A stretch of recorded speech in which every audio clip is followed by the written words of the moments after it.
গাছের শিকড় দিয়ে তৈরি করেন ঘর সাজানোর অসাধারণ শোপিস। তার শোপিসের মধ্যে রয়েছে শিকড়ের চেয়ার, ইলিশ মাছ, হারিকেন, নৌকা, ওয়াল শোপিস এবং বৃদ্ধদের লাঠি সহ আরও অনেক রকম শোপিস পণ্য।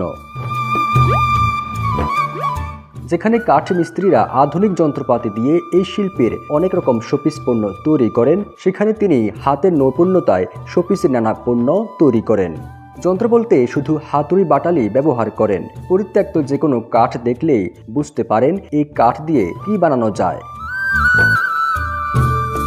শোপিসের এসব পণ্য তৈরিতে ব্যবহার করেন মেহগনি গাছের শিকড়, লকট গাছের শিকড়, তাল গাছ, রেন্টি এবং নারিকেলের আইচা। আর এই শিল্পকর্ম দেখতে তার দোকানে ভিড় জমান শৌখিন দর্শনার্থীরা। যমুনা ইস্তি, the goodness of purified air. আমার বাসায় এনেছি যমুনা ইস্তি, আপনি কিনছেন তো? ঢাকার সাভারে হস্তশিল্পী আবুল হোসেনের কাজ দেখে এই কাজ করার ইচ্ছা প্রকাশ করেন গোলাম মোস্তফা। তখনই তাকে পরীক্ষামূলক কাজ দেন আবুল হোসেন। কিন্তু গোলাম মোস্তফা এই শিল্পে দক্ষ হওয়ায় তিনি নিজ গ্রাম নেচারাবাদ উপজেলার সোহাগদল ইউনিয়নে যান। সেখানে তিনি গাছের শিকড় দিয়ে বিভিন্ন শোপিস পণ্য তৈরি করেন। পঞ্চম থেকে ষষ্ঠ শ্রেণীতে উঠে লেখাপড়া গণ্ডি শেষ করেন এই শিল্পী। স্বাধীনতা যুদ্ধের আগে 12 বছর বয়সে তিনি বাবার সাথে চলে যান খুলনায়। এরপর তিনি ঢাকায় আসেন, তখন তার বয়স 18 বছর। ঢাকার সাভারে হস্তশিল্পী আবুল হোসেনের সাথে পরিচয়ের মাধ্যমে এই শিল্পের কর্ম শুরু করেন গোলাম মোস্তফা।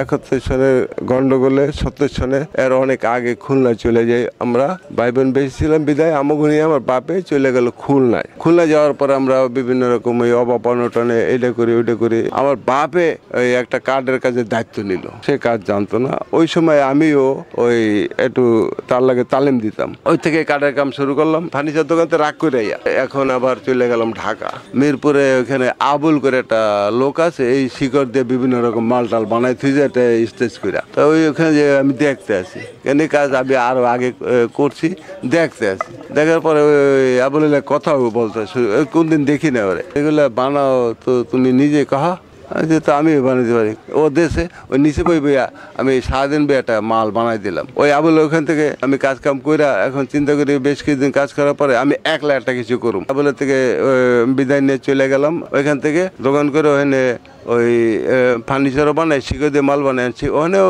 সবখানে ভালো মন্দ আছে। বিহারি ক্যাম্প আছে, জেনেভা ক্যাম্প, ওইখান থেকে লাকড়ি খড়ি বেচেন দিয়ে কিছু কাঠ টোকাই টোকে আই না অন্য কোপাই টোপাই বানানো শুরু করলাম। চলছে, ভালোই চলছে এবং বড় বড় অফিসাররা আছে, দেখে কেনে এইটা কেনে ওইটা কেনে।